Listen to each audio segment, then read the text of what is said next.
Jim,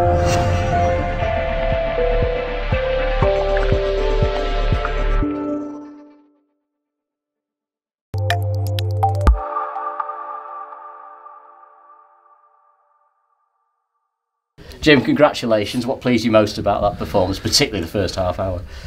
I knew you were going to ask me that question.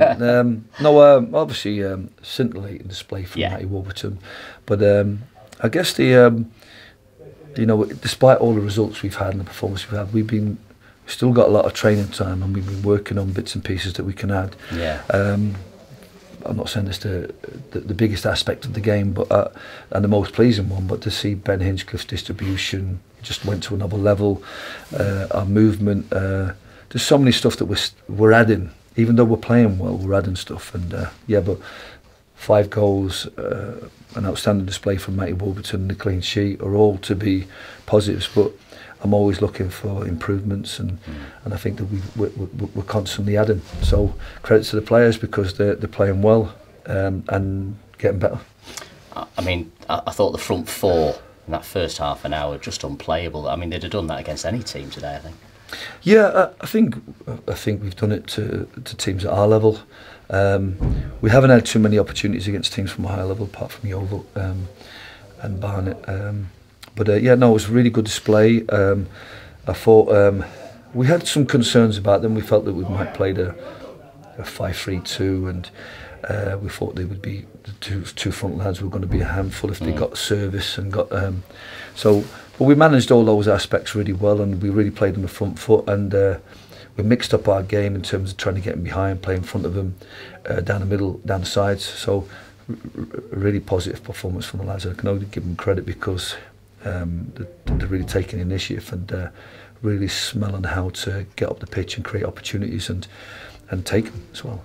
We were looking at the record books. It's the first time anyone scored 4 goals for County since Adam Lafondra back in 2006 against Wrexham. So it's been a long time coming. But he's a different kind of player, Matty, isn't he? Playing deeper but scoring as many goals. I know. Yeah, I remember that game actually, because I think the manager came in and said, I think we beat them 5-1 or 5-2, and the manager was coming in complaining he had 3 18-year-olds playing, and we had an 18-year-old in goal, an 18-year-old centre half, and Adam Lafondra was 18. So I thought, like, our men in the matches that day were the 18-year-olds. So I think that belied the age of players, to say if they're good enough, doesn't matter what their age is, if they're good enough.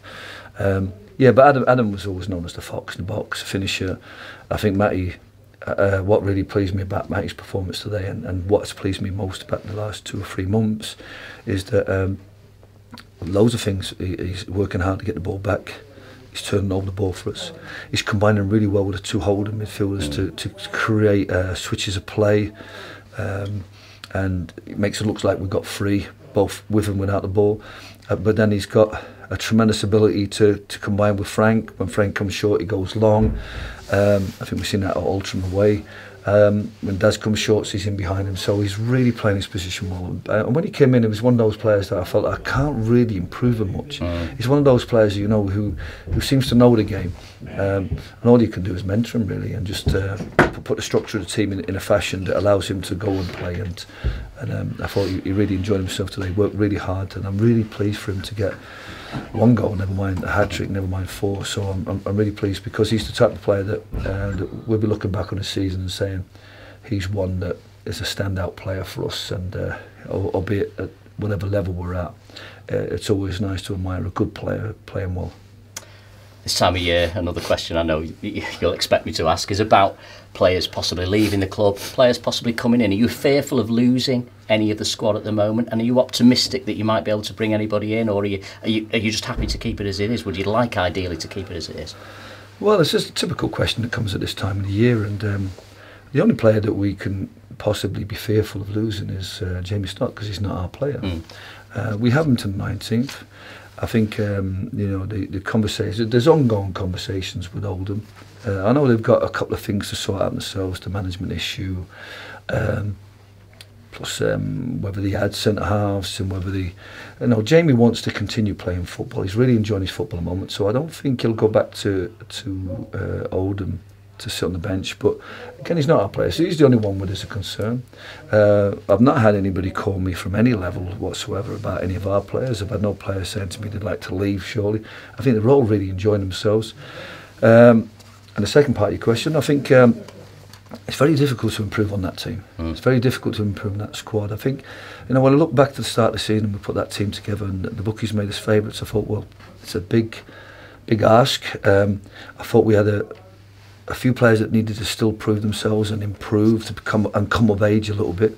But I think, when we had all that negativity after the Nuneaton game, I was the first one to say this is the best squad we've had.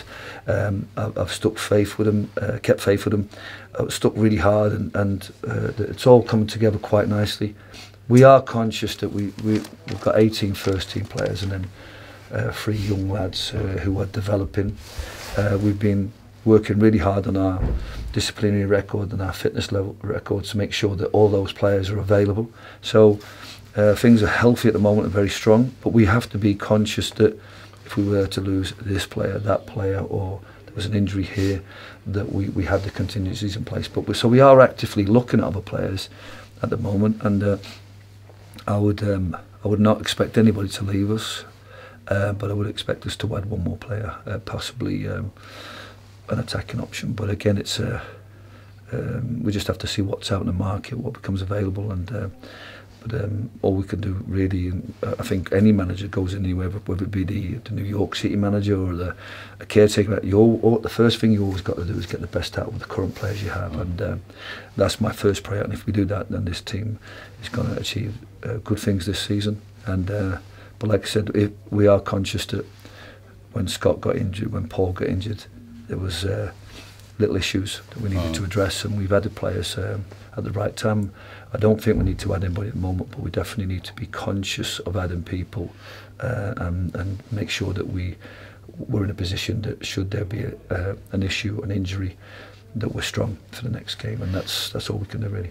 Just finally, a rare luxury for you now of a full week to prepare for your next game, and it is York City, as you mentioned, with a new manager, Steve Watson, in charge, and I think he's a manager that you've got a lot of time and respect for, isn't he? Yeah, no, I think he's done a great job, like Kate said. Obviously seen these teams play this year, most notably against Barnet. They've got a great result down there. I think difficult job, but a huge challenge that he's looking forward to at York. I mean, we all know that, and we all feel that York would be one of those teams at the start of the season that really should be favourites. I think he said there was 1 or 2 sides at this level that were good enough for the league, and I think he was referring to York, possibly ourselves. But they've got a strong budget, real positive plans there. I think hopefully he's going in an exciting time where things start moving forward for them. And I think it definitely makes next Saturday's game a lot tougher for us. Good manager, a club that's got great potential to do really well. So I'm looking forward to another cracking game at Edgeley Park next week, because it'll be a fantastic crowd, and I'm sure it'll be a really good game of football like it was last year. So it'll be nice to get back to league action. You were saying we had an MTV, that's possibly why we put out a strong side. And I'm glad we didn't have a replay. Credit to those 40 or 50 hardy souls that come from Truro, because it's a long way to come to support your team. But I think they'll have a positive season after this. But from our perspective, we start again Monday morning, and look forward to York, and hopefully we can just keep working hard and keep the momentum going forward, because so far this new year it's been an almost perfect start to this new year. That's a great win today, well done. Thanks very much.